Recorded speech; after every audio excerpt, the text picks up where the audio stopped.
Have you ever wondered if you're doing better or worse than everyone else when it comes to money? Maybe you're lying awake at night thinking about your bank account balance, wondering if other people your age have more saved up than you do. Or perhaps you're scrolling through social media, seeing people posting about their latest vacation or brand new car, and you can't help but wonder how they afford it all. Well, today I'm going to pull back the curtain on the financial reality of the average person. And I guarantee some of these numbers are going to shock you. Some might make you feel better about your situation, while others might be a serious wake-up call. Either way, by the end of this video, you'll have a crystal clear picture of where you stand financially compared to everyone else. My name is Nick, and I help people understand money, personal finance, and building wealth. If you're interested in getting your finances on track and maybe even getting ahead of the pack, make sure to subscribe to the channel and hit the like button if this information helps you out.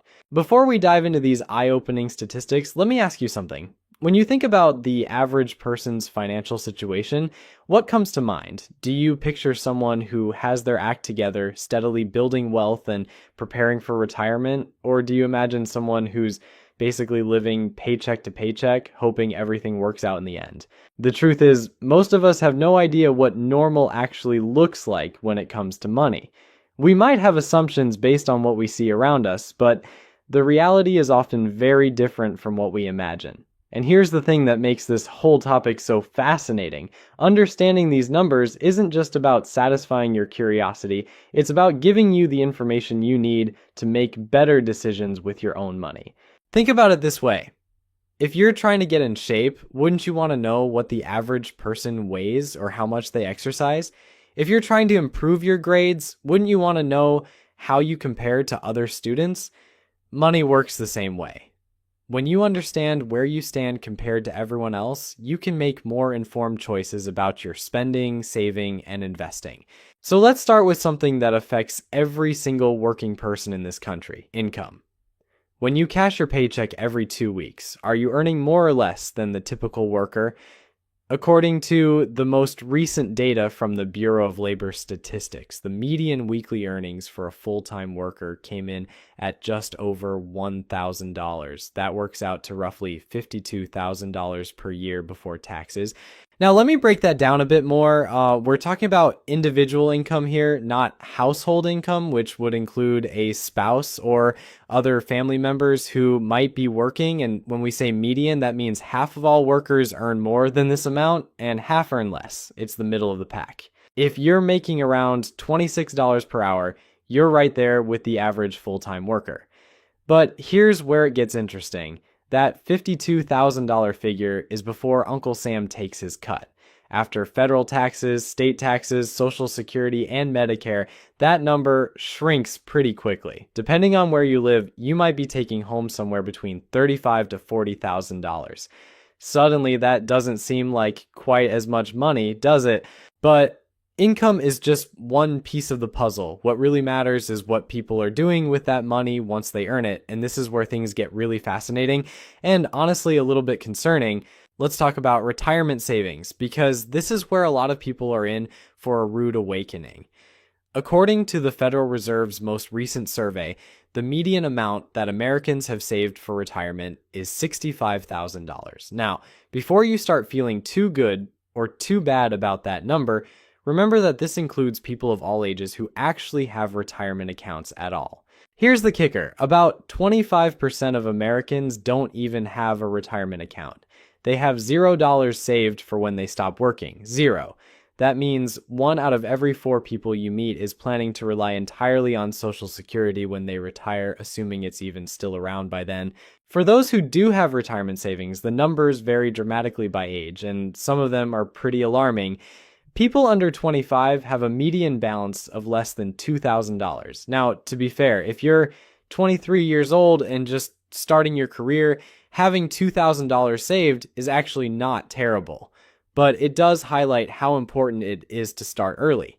The 25 to 34 age group does a bit better, with a median balance of around $14,000. But even that amount seems pretty small when you consider that these are people who have been working for several years and should be hitting their stride financially. By the time we get to The 65 and older crowd, the median balance climbs to around $88,000. And while that might sound like a decent chunk of change, let's put it in perspective. If you retire with $88,000 and follow the traditional 4% withdrawal rule, you'd be able to pull out about $3,500 per year from your retirement accounts. That's less than $300 per month. $300 per month. Think about that for a second. Could you live on $300 per month in retirement, even if you own your home outright and have no mortgage payment? $300 wouldn't cover your groceries, utilities, healthcare, and everything else you need to survive. This is why understanding these statistics is so important. If you're in your 20s, 30s, or 40s and you're looking at these retirement numbers, you should be having a serious conversation with yourself about whether you're saving enough. Because the average person clearly isn't. Speaking of Social Security, since so many people are planning to rely on it heavily, let's look at what the average benefit actually provides. The Social Security Administration reports that the average monthly benefit is around $1,550. That's about $18,600 per year. Now, $18,000 might sound like it could be workable, especially if you don't have a mortgage payment, but remember, this is the average payment. If you had years where you didn't work or earned very little money, your benefit could be significantly lower than this. And if you're someone who never earned much during your working years, you might be looking at a Social Security check that's barely enough to keep the lights on. On the flip side, some people take a completely different approach to Social Security. They plan their retirement assuming they won't receive a dime from Social Security, treating any benefit they do receive as a bonus. This might seem overly cautious, but given the long-term funding challenges facing the program, it's probably not a bad way to think about it. But let's shift gears and talk about something that affects your day-to-day life right now. Spending. How much does the average household actually spend each month? According to the Bureau of Labor Statistics, American households spend an average of about $5,577 per month. Over the course of a year, that adds up to roughly $67,000 in total spending. Now think about what this means. If the average household is spending $67,000 per year, they need to bring home at least that much just to break even. And remember, we're talking about take-home pay here, not gross income. So if you want to have any money left over for savings, investments, or building wealth, you need to be earning significantly more than $67,000 per year as a household. This spending breaks down into some pretty predictable categories, but the amounts might surprise you. The biggest chunk goes to housing, which shouldn't shock anyone who's ever paid rent or a mortgage. The average household spends about $1,885 per month on housing costs. That includes rent or mortgage payments, property taxes, insurance, utilities, and maintenance. $1,885 per month on housing. That's over $22,000 per year just to keep a roof over your head. And if you're living in a major city, you're probably laughing at how low that number sounds. In places like San Francisco or New York, $1,800 might get you a closet with a window if you're lucky. Food comes in as the second biggest expense, with the average household spending about $691 per month on groceries and dining out. That's over $8,000 per year just to keep everyone fed. And honestly, if you're spending less than $700 a month feeding your family, you're probably doing something right. Either that, or you've mastered the art of living on ramen noodles and peanut butter sandwiches. Transportation eats up another $913 per month, which covers car payments, insurance, gas, maintenance, and public transportation. Nearly $11,000 per year just to get from point A to point B. And this is why some financial experts suggest that your housing and transportation costs combined shouldn't exceed 50% of your income. When you add up that $1,800 for housing and $900 for transportation, you're already at $2,700 per month. And we haven't even talked about anything else yet. Now let's dive into something that can make or break your financial future. Credit scores. Most people know they should care about their credit score, but they might not know where they actually stand compared to everyone else. According to Experian, the average FICO score in America is 715, which is actually pretty solid. Credit scores range from 300 to 850, so 715 puts the average person in what's considered good credit territory. But Here's what's interesting about this number. It means that a lot of people are doing at least some things right when it comes to managing their credit. They're generally paying their bills on time and keeping their debt levels reasonable. But don't let that 715 average fool you into thinking everyone has their credit situation figured out. There are still plenty of people walking around with scores in the 500s and 600s, wondering why they can't get approved for decent interest rates on anything. Your credit score affects everything from your mortgage rate to your car loan terms, and even some employers check credit scores before hiring.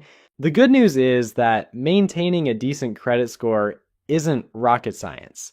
Pay your bills on time, don't max out your credit cards, and avoid opening new credit accounts every time you want to save 10% at the checkout counter.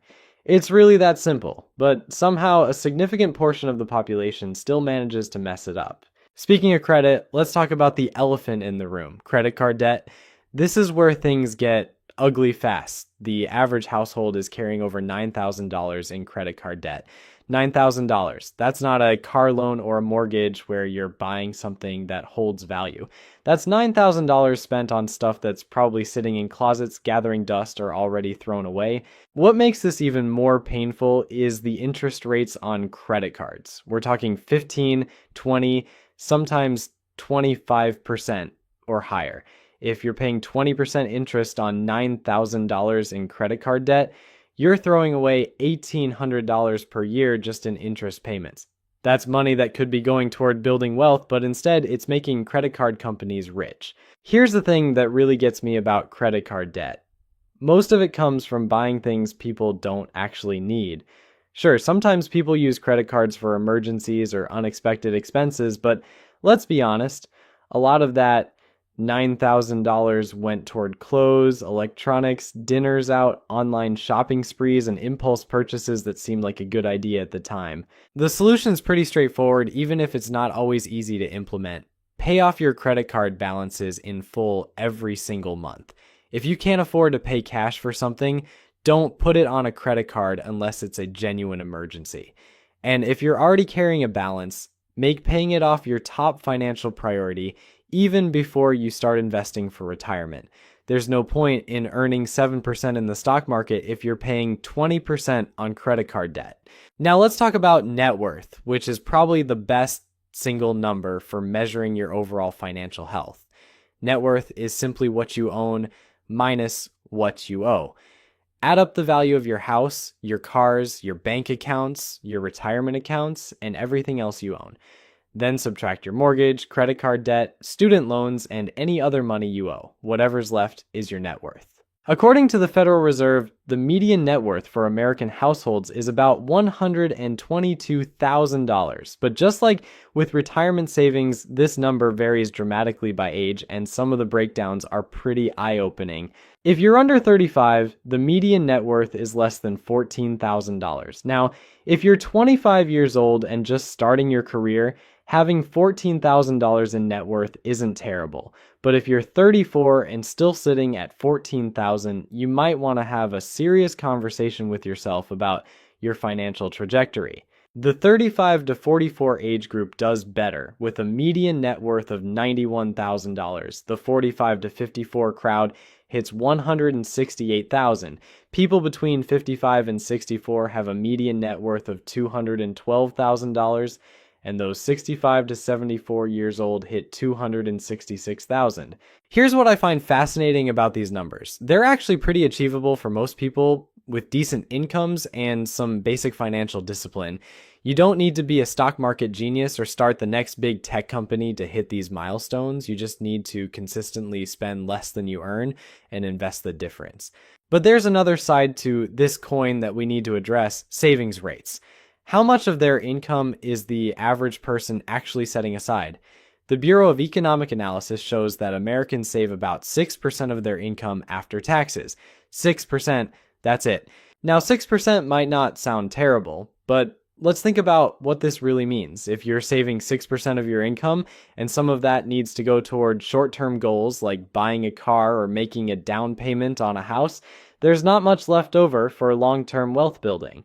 Consider this. The average down payment on a home is $62,000. The average kitchen renovation costs $26,000. A new car averages over $47,000. If you're only saving 6% of your income and you need to fund all these shorter term goals, how much is actually making it into your retirement accounts? Most financial experts suggest saving at least 10 to 15% of your income specifically for retirement.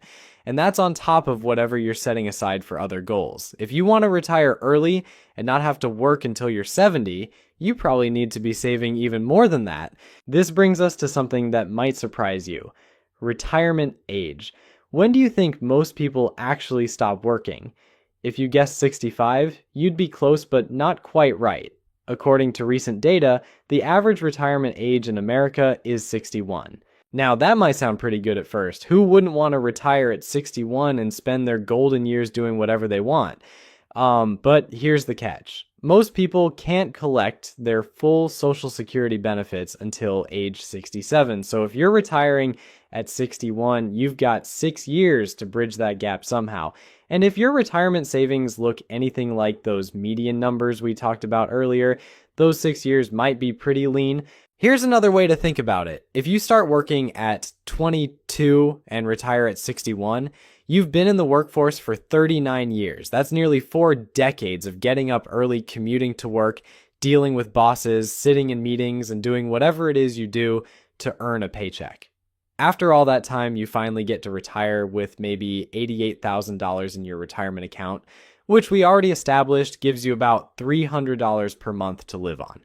Does that sound like a good deal to you? Because honestly, it sounds like a pretty raw deal to me. But here's where it gets even more interesting. The Social Security Administration says that someone who reaches age 65 can expect to live another 19 to 21 and a half years. So if you retire at 61, you might have 25 years or more of retirement to fund. 25 years is a long time. That's longer than most people's entire career up to that point. And here's the question that should keep you up at night. How many of those 25 retirement years are you going to be healthy enough to actually enjoy? At 61, there's a decent chance you're still in good shape, but what about at 71 or 81? Time has a funny way of catching up with all of us, and the activities you can do at 65 might not be the same ones you can handle at 75. This is why understanding these financial statistics isn't just about satisfying curiosity. It's about recognizing that the average person's approach to money isn't working very well. When the typical American has less than $90,000 saved for retirement and is carrying $9,000 in credit card debt, something is seriously wrong with the picture. But here's the good news, and this is why I wanted to share all these numbers with you. Once you know what average looks like, it becomes pretty clear how to do better than average. And doing better than average doesn't require some magical formula or secret knowledge that only wealthy people possess. If you're consistently saving more than 6% of your income, you're already ahead of most people. If you're avoiding credit card debt, you're way ahead of the game. If you understand what you're investing in and you're actually putting money into retirement accounts on a regular basis, you're lapping the competition. The reality is that most of these statistics are pretty achievable to beat with some basic financial discipline. You don't need to earn a 6-figure salary or inherit money from a rich relative. You just need to be more intentional about your money than the average person. And frankly, that bar is set pretty low. Think about it this way. If the average household is spending $5,500 per month and you can figure out how to live comfortably on $4,500 per month, you've just freed up $12,000 per year for savings and investments. Do that consistently for a few decades and you'll be in a completely different financial league than most of your peers. The same principle applies to all of these statistics. Beat the average by a little bit in multiple areas and the compound effect over time becomes massive. Earn a bit more than $52,000 per year, save more than 6%, avoid credit card debt, and invest consistently in low-cost index funds, and you'll retire with significantly more than $88,000. What I find most interesting about all of this is how these numbers reveal the gap between what people say they want and what they actually do. Everyone says they want financial security. Everyone says they want to retire comfortably. Everyone says they want to stop worrying about money. but the average person's behavior doesn't match up with these goals. Maybe that's because most people don't actually know what average looks like. Maybe they assume everyone else has their financial act together, so they don't feel any urgency to change their own habits. Or maybe they know they should be doing better, but they don't know where to start, or they think it's too late to make a difference. If you're watching this video and some of these statistics hit a little too close to home, don't panic. The fact that you're here learning about money and trying to understand your financial situation already puts you ahead of a lot of people. Most folks never even take the time to figure out where they stand or what they need to do differently. The key is to use these numbers as motivation, not as an excuse to give up. If you're 35 with less than $14,000 in net worth, that doesn't mean you're doomed to financial mediocrity. It means you have some work to do, but you also have 30 years or more to get it right. And if you're already doing better than these averages in some areas, don't let that success make you complacent. Maybe you have a solid credit score and no credit card debt, but your retirement savings are behind. Or maybe you're great at saving money, but you're keeping it all in a savings account, earning practically nothing instead of investing it for growth. The bottom line is this: these financial statistics of the average person should be eye-opening, but they should also be empowering. When you know what normal looks like, you can make informed decisions about whether you want to be normal or whether you want to be better than that. Personally, I think you deserve better than retiring at 61 with $88,000 and hoping Social Security doesn't run out of money. You deserve better than carrying credit card debt and spending every dollar you earn. You deserve the peace of mind that comes with having your financial house in order. These statistics show us where the average person ends up, but they don't have to define where you end up. Use them as a starting point, not a finish line. Because once you understand what most people are doing with their money, it becomes pretty clear how to do something different and get much better results. The choice is yours.